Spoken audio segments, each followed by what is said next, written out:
Joel, I would love for you to kind of, point out some of the key things that we know. And we talk about green, yellow, red, like, within, red is of no value. It's already erased. It doesn't matter. Yellow still it might be on life support, but the green zone. And those are the things. It goes back to, I heard somebody put this, Eric, and it's to this point of what's not going to change. And discipline over disruption.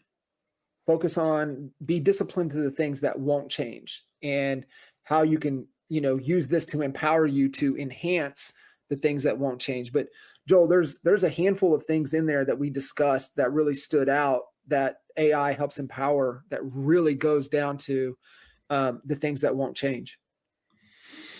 Yeah. And I think the one, well, there's a few of them, but one big one that we talked about was what's not going to change is the best marketer is still going to win.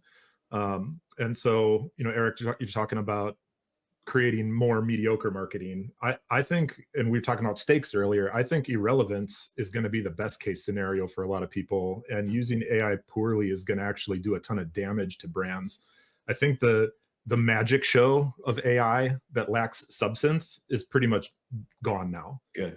We had that 2 years ago. You could put up a crappy video that AI made completely, and you could even integrate that into your onboarding process for new clients, and people thought it was really cool. Like, that's gone now. Now the consumer is smarter. They see that bad video that you made with AI, and they think, what kind of organization am I involved with here?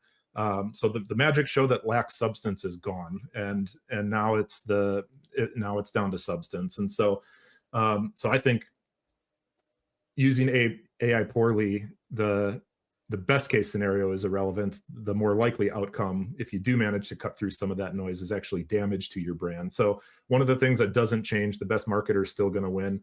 The other one we spend a lot of time talking about is this relationship is still going to be a relationship business.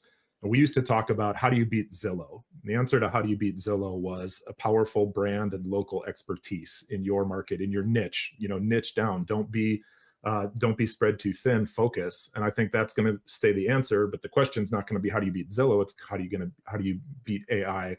Use AI, remain competitive in this new landscape.